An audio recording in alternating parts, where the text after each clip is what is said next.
ನಮಸ್ಕಾರ ಸೀನು, ಚೆನ್ನಾಗಿದ್ದೀರಾ? ಚೆನ್ನಾಗಿದ್ದೀನಿ ಅಮ್ಮವ್ರೆ. ಯಾರಿವರು? ಇವ್ರು ನಮ್ಮ ಯಜಮಾನ್ರು. ನಮಸ್ಕಾರ, ಕೂತ್ಕೊಳ್ಳಿ. ಇಲ್ಲಮ್ಮ, ಪರವಾಗಿಲ್ಲ. ಮೊದ್ಲು ಇವ್ರ ಹತ್ರನೇ ಕೆಲಸ ಮಾಡ್ತಿದ್ದೆ ಅಮ್ಮವ್ರೆ. ಚೆನ್ನಾಗಿ ಬಾಳಿ ಬದುಕಿದವರು. ಇವ್ರ ಮಗ ಇರೋ ಬರೋ ಆಸ್ತಿನೆಲ್ಲ ಮಾರಿಸ್ಬಿಟ್ಟು ಅಮೆರಿಕಾ ಕರ್ಕೊಂಡು ಹೋಗ್ತೀನಿ ಅಂತ ನಂಬಿಸಿ ಮೋಸ ಮಾಡಿ ಬೀದಿ ಬಿಕಾರಿ ಮಾಡ್ಬಿಟ್ಟ. ಈಗ ಇವರು ಅನಾಥರಾಗ್ಬಿಟ್ಟಿದ್ದಾರೆ.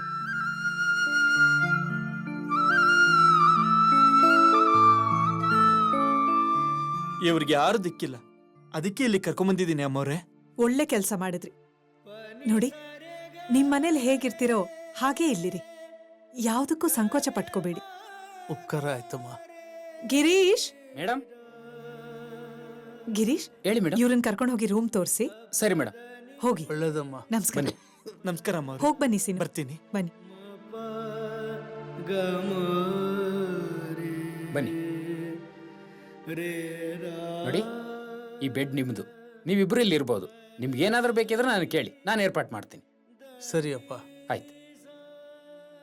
ಅಮ್ಮವ್ರೆ, ಸೀನು, ನಮ್ಮನ್ನು ಒಳ್ಳೆ ಜಾಗಕ್ಕೆ ಕರ್ಕೊಂಡು ಬಂದೆಪ್ಪ. ನೀ 100 ವರ್ಷ ಚೆನ್ನಾಗಿರು. ಆಯ್ತು ಯಜಮಾನ್ರೆ, ಹೋಗ್ಬಿಟ್ ಬಾ. ಬರ್ತೀನಿ.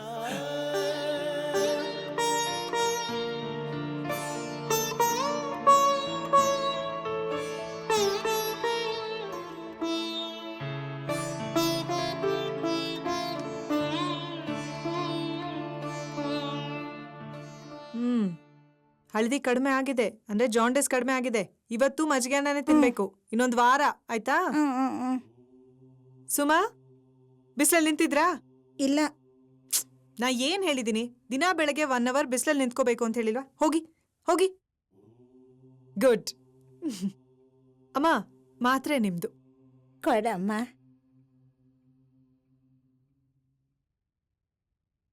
ಹಾಕೊಂಡ್ಬಿಡಿ. ರೀ, ಡಾಕ್ಟರ್ ಬಂದ್ರು, ಹೇಳ್ರಿ. ಹೇಗಿದ್ದೀರಾ? ಓ, ಚೆನ್ನಾಗಿದ್ದೀವಿ. ಇಲ್ಲೆಲ್ಲಾರು ನಮ್ಮನ್ನ ತುಂಬಾ ಚೆನ್ನಾಗಿ ನೋಡ್ಕೋತಾರೆ. ಹೌದಾ? ಇಲ್ಲಿ ಸೌಕರ್ಯ ಎಲ್ಲ ಸರಿ ಅಲ್ವಾ? ರೆಸ್ಟ್ ತಗೊಳ್ಳಿ, ಬರ್ತೀನಿ.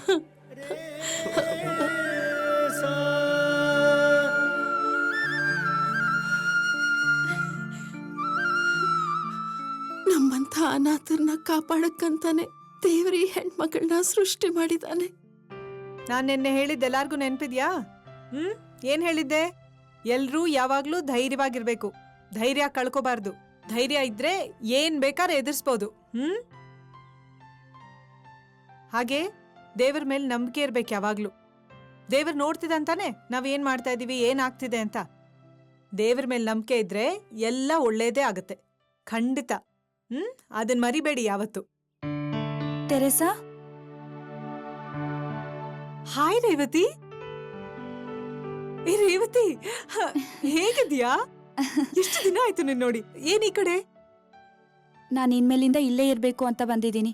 ನೀನು ಇಲ್ಲ, ಅನಾಥರಿರುವಂತ ಆಶ್ರಮ ಇದು. ಶ್ರೀಮಂತರ ಮನೆ ಹುಡುಗಿ ನೀನು, ಶ್ರೀಮಂತರ ಮನೆ ಸೊಸೆ ಆಗಿದ್ಯಾ? ನೀನ್ ಇಲ್ಲಿರೋಂಥ ಪರಿಸ್ಥಿತಿ ಏನ್ ಬಂದಿದೆ? ಶ್ರೀಮಂತರಾದ್ರೇನ್ ಬಂತು, ನೆಮ್ಮದಿ ತೃಪ್ತಿ ಅನ್ನೋದಿರ್ಬೇಕು. ಯಾಕೆ ರೇವತಿ, ಏನಾಯ್ತು? ಡಾಕ್ಟರ್ ಆಗ್ಬೇಕು ಅಂತ ಎಷ್ಟು ಕಷ್ಟಪಟ್ಟು ಓದಿ ಡಾಕ್ಟರ್ ಆದೆ. ಕೆಲ್ಸ ಮಾಡ್ಬೇಕು ಅಂತ ಎಷ್ಟೋ ಖುಷಿಯಾಗಿದ್ದೆ. ಆದ್ರೆ ನಮ್ಮ ಯಜಮಾನ್ರು, ನರ್ಸಿಂಗ್ ಹೋಮಲ್ಲಿ ಲೇಡೀಸಿಗೆ ಮಾತ್ರ ಟ್ರೀಟ್ಮೆಂಟ್ ಕೊಡ್ತೀಯಾ, ಗಂಡಸ್ರಿಗೆ ಟ್ರೀಟ್ಮೆಂಟ್ ಕೊಟ್ಟಾಗ ಅವ್ರ ಕೈ ಮುಟ್ಟಲ್ವಾ ಅಂತ ಕೇಳ್ತಾರೆ. ನನ್ ಬಿಟ್ಟು ಬೇರೆ ಯಾವ ಗಂಡಸ್ರ ಕೈನೂ ಮುಟ್ಟಬಾರ್ದು ಅಂತಾರೆ. ಹೀಗೆಲ್ಲ ಹೇಳಿ ನನ್ ಕೆಲ್ಸ ಕೂಡ ಬಿಡಿಸ್ಬಿಟ್ರು. ಮದ್ವೆ ಆದ ಹೊಸ್ತು, ಇವಾಗ್ಲೇ ಡಿವೋರ್ಸ್ ತಗೋಬಾರ್ದು ಅಂತ ಸಂತೋಷವಾಗಿ ಹೌಸ್ ವೈಫ್ ಆಗಿದ್ದೆ. ಆದ್ರೆ ಇವಾಗ ನನಗ್ 3 ತಿಂಗಳು. ನಮ್ಮ ಅತ್ತೆ ಮಾವ ಗಂಡ್ಮಗು ಬೇಕು ಅಂತಿದ್ದಾರೆ. ನನ್ ಗಂಡ ಅದಕ್ಕೆ ಸಪೋರ್ಟ್ ಮಾಡ್ತಿದ್ದಾರೆ. ಸ್ಕ್ಯಾನಿಂಗ್ ಬಾ, ಹೆಣ್ಮಗು ಆದ್ರೆ ಅಬೋಷನ್ ಮಾಡಿಸ್ತೀವಿ ಅಂತ ಇದ್ದಾರೆ. ಗಂಡು ಮಗು ಆಗ್ಲಿ ಹೆಣ್ಮಗು ಆಗ್ಲಿ ಅದು ನನ್ ಕೈಯಲ್ಲಿದ್ಯಾ, ನೀನೇ ಹೇಳು. ಅದಕ್ಕೆ ನಂಗ ಮನೆ ಬೇಡ, ಗಂಡ ಬೇಡ, ಶ್ರೀಮಂತಿಗೆ ಬೇಡ. ತವ್ರ ಮನೆಗ್ ಕೂಡ ಹೋಗ್ದೆ ನಾನು ಇಲ್ಲಿಗೆ ಬಂದಿದ್ದೀನಿ. ಪ್ಲೀಸ್ ತೆರೇಸಾ, ನನ್ನ ಇಲ್ಲೇ ಉಳಿಸ್ಕೊ ಪ್ಲೀಸ್. ರೇವತಿ, ತೆರೇಸಾ, ನೀನು ಇಷ್ಟೆಲ್ಲ ಓದಿ ದೊಡ್ಡ ಡಾಕ್ಟರ್ ಆಗಿದ್ಯಾ? ಹಿಂಗ್ ಹೆದರ್ಕೊಂಡು ಓಡ್ಬಾರದ? ಜೀವನದಲ್ಲಿ ಎಲ್ಲದನ್ನೂ ಎದುರಿಸ್ಬೇಕು. ಇಲ್ಲ ತೆರೇಸಾ, ನಾನು ಆ ಶಕ್ತಿ ಕಳ್ಕೊಂಡ್ಬಿಟ್ಟಿದ್ದೀನಿ. ನಾನ್ ಸ್ಕ್ಯಾನಿಂಗ್ ಮಾಡಿಸ್ಕೊಳಕ್ ಹೋಗಲ್ಲ. ಅದ್ ಹೆಣ್ಮಗು ಆದ್ರೆ ನಾನ್ ಖಂಡಿತ ಅಬೋಷನ್ ಮಾಡಿಸ್ಕೊಳಲ್ಲ. ಓಕೆ ಪ್ಲೀಸ್ ನನ್ನ ಇಲ್ಲೇ ಉಳಿಸ್ಕೋ ಪ್ಲೀಸ್. ರಿಲ್ಯಾಕ್ಸ್ ಆಗು. ನಾನು ಅವ್ರ ಕರೆಸಿ ಮಾತಾಡ್ತೀನಿ, ಓಕೆನಾ? ಅಮ್ಮ ರೇವತಿ, ಬೆಳಿಗ್ಗೆ ಔಷಧಿ ತಗೊಂಡ್ಯಾ? ರೇವತಿ ಏನಮ್ಮ ಹೇಳ್ದೆ ಕೇಳ್ದೆ ಮನೆ ಬಿಟ್ಟು ಬಂದಿದ್ಯಲ್ಲ, ನಾವ್ ಏನ್ ತಿಳ್ಕೋಬೇಕು? ನಾವೆಲ್ಲ ಎಷ್ಟು ಹೆದರ್ಕೊಂಡ್ಬಿಟ್ಟಿದ್ವಿ ಗೊತ್ತಾ? ಏನಮ್ಮ, ಅವಳು ಯಾಕೆ ಹೇಳ್ದೆ ಕೇಳ್ದೆ ಮನೆ ಬಿಟ್ಟು ಬಂದಿದ್ದಾಳೆ ಅಂತ ನಿಮ್ಗೆ ಗೊತ್ತಿಲ್ವಾ? ಅಂತದ್ ಏನಾಯ್ತು ಅಂತ ಮನೆ ಬಿಟ್ಟು ಬರ್ಬೇಕು? ಮನೆ ಬಿಟ್ಟು ಬರೋ ಅಂತದ್ ಏನಾಯ್ತಮ್ಮ ನಿನ್ಗೆ? ಕಾರಣ ಇದೆ ವಿವೇಕ್. ನೀವೊಬ್ಬ educated person. ಆಸೆಯಿಂದ ಇಷ್ಟಪಟ್ಟು ರೇವತಿನ ಮದ್ವೆ ಆದ್ರಿ. ಅವಳು ಡಾಕ್ಟರ್ ಆಗೋಕೆ ಎಷ್ಟು ಕಷ್ಟಪಟ್ಟಿದ್ದಾಳೆ ಗೊತ್ತಾ? ಅದು ಅಲ್ಲದೆ ಡಾಕ್ಟರ್ ಅಂದ್ರೆ ಏನ್ ಅನ್ಕೊಂಬಿಟ್ಟಿದ್ದೀರಾ ನೀವು? ಬರೀ ಕಣ್ಣು ಮೂಗು ಬಾಯಿ ಅಷ್ಟೇ ಅಲ್ಲ, ಮನುಷ್ಯನ ಇಡೀ ದೇಹದ ಎಲ್ಲ ಅಂಗಾಂಗಗಳ ಆರೋಗ್ಯ ನೋಡ್ಕೊಂಡು ಚಿಕಿತ್ಸೆ ಕೊಡ್ತಾ ಹೋಗ್ತಿರೋ ಪ್ರಾಣನ ಉಳಿಸೋಂಥ ಪ್ರೊಫೆಷನ್ ಡಾಕ್ಟರ್ ಮಾಡೋ ಕೆಲ್ಸ. ಅಂಥ ಕೆಲ್ಸನ ಹೋಗಿ ಕೆಟ್ಟ ದೃಷ್ಟಿನಲ್ಲಿ ನೋಡಿ ಬೇರೆ ಗಂಡಸರ್ ಕೈ ಹಿಡ್ಕೋಬಾರ್ದು ಹಾಗೆ ಹೀಗೆ ಅಂತ ಮಾತಾಡಿದಿರಂತಲ್ಲ, ಅದು ತಪ್ಪಲ್ವಾ?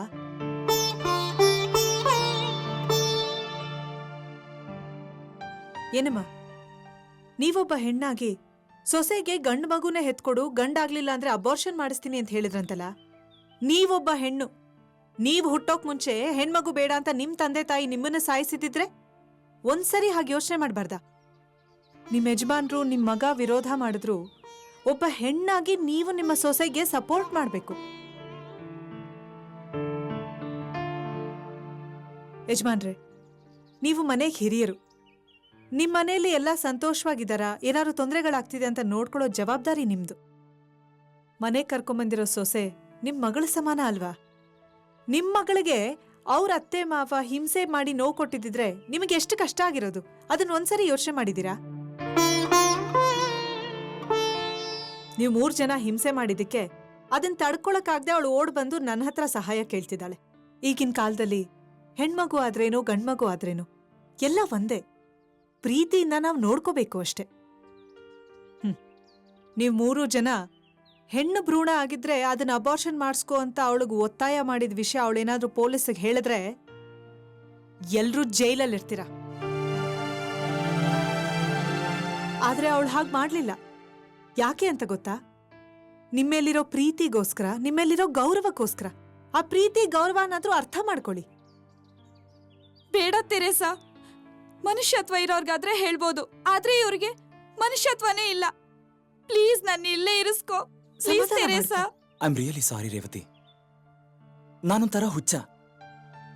ನನ್ನ ಹೆಂಡತಿ ಬೇರೆ ಗಂಡಸರ ಕೈ ಹಿಡ್ಕೊಂಡ್ರೆ ನಾನು ಏನೇನೋ ಕೆಟ್ಟ ಕಲ್ಪನೆ ಮಾಡ್ಕೊಳ್ಳೋ ಮೂರ್ಖ ನಾನು. ಒಬ್ಬ ಡಾಕ್ಟರ್ ಕೊಡ್ಬೇಕಾದ ಗೌರವ ಕೊಡ್ಲಿಲ್ಲ. ದಯವಿಟ್ಟು ನನ್ನ ಕ್ಷಮಿಸ್ಬಿಡು. ರೇವತಿ, ನಿನಗ್ ಗಂಡ್ಮಗು ಆದ್ರೆ ನಮ್ಮ ವಂಶ ಉದ್ಧಾರ ಆಗುತ್ತೆ ಅನ್ನೋ ಒಂದೇ ಒಂದು ಆಸೆ ಅಮ್ಮ. ನಿನ್ ಮನಸ್ಸು ನೋಯಿಸ್ಬೇಕು ಅನ್ನೋ ಉದ್ದೇಶ ಖಂಡಿತ ನನ್ಗಿಲ್ಲಮ್ಮ. ನಾನು ಒಂದ್ ಹೆಣ್ಣಾಗಿ ನಿನ್ನ ಅರ್ಥ ಮಾಡ್ಕೊಂಡಿಲ್ವಲ್ಲ ಅಂತ ನನ್ಮೇಲೆ ನನಗ್ ನಾಚಿಕೆ ಆಗ್ತಾ ಇದೆ. ಕ್ಷಮ್ಸಮ್ಮ, ಇನ್ಯಾವತ್ತೂ ಈ ರೀತಿ ನಡ್ಕೊಳಲ್ಲ. ದಯವಿಟ್ಟು ಮನೆಗ್ ಬಾಮ್ಮ. ಮನೆಗೆ ಯಜಮಾನ ಆಗಿದ್ರೆ ಸಾಲದು, ದುಡ್ಡಿದ್ರೆ ಸಾಲದು. ಮನೆಯಲ್ಲಿ ಯಾರ್ಯಾರು ಕಷ್ಟ ಆಗ್ತಾ ಇದೆ, ಏನೇನು ತೊಂದರೆ ಆಗ್ತಾ ಇದೆ ಅಂತ ತಿಳ್ಕೊಳ್ದೇ ಇರೋ ಮನುಷ್ಯ ಯಜಮಾನನೇ ಅಲ್ಲ.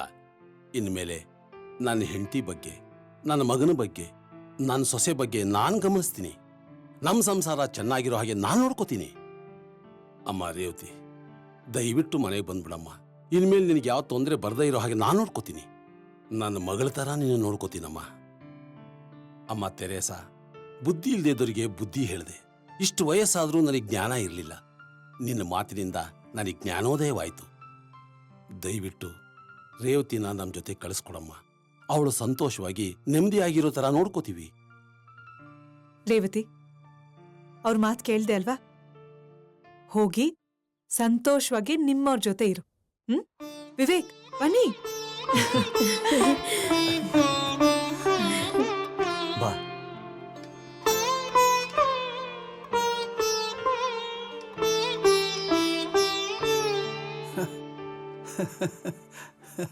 ಶಾರದಾ, ಆ ಹುಡುಗಿ ನೋಡಿದ್ರೆ ಎಷ್ಟು ಸಂತೋಷ ಆಗತ್ತಲ್ವಾ? ಎಲ್ರನ್ನೂ ಎಷ್ಟು ಕಾಳಜಿಯಿಂದ ನೋಡ್ಕೊಳ್ತಾಳೆ, ಅದೆಷ್ಟು ಸಂಸಾರ ಸರಿ ಮಾಡ್ತಾಳೆ. ಆ ಹುಡುಗಿನ ಯಾರ ಹೆತ್ತರೋ ಪುಣ್ಯಾತ್ಮರು. ಆ ಪುಣ್ಯಾತ್ಮರು ನೀವೇ. ಯಾಕೆ ಸರ್ ನನ್ ಗುಡ್ ಸಿಗ್ಲಿಲ್ವಾ? ಹೆಣ್ಣು ಹುಟ್ಟಿದ್ರೆ ದರಿದ್ರ ಅಂತ ಅವತ್ತು ಆಸ್ಪತ್ರೆಯಲ್ಲಿ ಕಸದಾಗಿ ಎಸ್ಬಿಟ್ಟು ಹೋದ್ರಲ್ಲ, ಆ ಆಸ್ಪತ್ರೆ ಆಯಾ ನಾನು. ಆ ಮಗುನೇ ಈ ತೆರೇಸ.